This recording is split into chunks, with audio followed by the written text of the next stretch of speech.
moving on to the Tigers eliminating the Astros. We're going to break down this series a little bit. But what do you think of the Tigers' performance and sweeping, a favorite Houston Astros? When Houston got the lead, I thought, oh boy, this is it. The Tigers may not lead the rest of the postseason. That's what I thought. I thought that Houston, when they took the lead or when they even the game up, I thought that was their shot to go ahead and win the game. But I mean, it's we see it every year. Postseason heroes. How about the at bat by Ibanez, pinch hit against Hader? I mean, that's a matchup that's tough on anybody. But I know he's a right-handed hitter. That's why they made the move. But I love the storylines here. AJ Hinch going in. You have the Verlander situation. He was kind of cracking a smile at the end to see the Tigers celebrating. I know he didn't want his season to be over, and he was obviously not on the roster. But still a lot of emotions there between these two teams and the players who used to play for each other there. AJ Hinch getting it done in his old ballpark. Loved his post-game speech, firing up the club. Just a lot to go on here. But the Tigers are hot. They're one of those hot teams, the hottest team alive right now.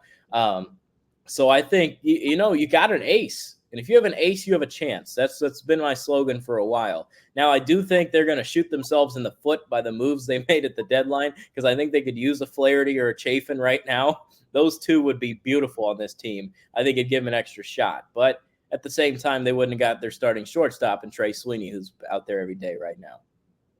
No, for sure. And I'm going to pull up his Scooble stats from his game. Tariq Skubal, you mentioned it. Not only do they have an ace, they have a Cy Young winner. I mean, 6 innings, only allowing 4 hits, no runs, 6 strikeouts against the Houston Astros lineup. Extremely, extremely impressive. And just like you said, to AJ Hinch, that storyline going into his former ball club, beating them, sweeping them, essentially ending their dynasty. I know some people have said that. That's a different discussion. But for AJ Hinch to have the composure that he did, he made the right moves, going to the pin when needed to. I mean, that's a hat tip to AJ Hinch, man. And like you said, they're playing really well, and they relied on timely hits. Austin Parker Meadows, I'm sorry. What a huge home run that was to give them a lead in yesterday's game. Ibanez, you named it. That was one of the areas where I was really iffy on the Tigers. Can they get enough hits when they need it? They proved it this series.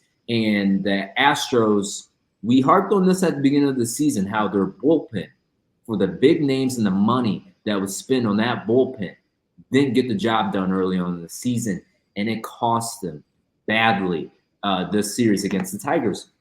I saw something, and I was like, whoa, there's just no way. The Tigers' 26-man roster, $18.8 million salary, total salary. Josh Hader getting paid $19 million. He is making more than the whole entire Tigers wild card roster. And you know who ended up on the other side? Yeah. That Tigers lineup did. And that's just, baseball is such a backwards sport. I do not get it. But the Tigers are hot. They're hot. AJ Hinch said it. I don't know who, but somebody let the Tigers get hot.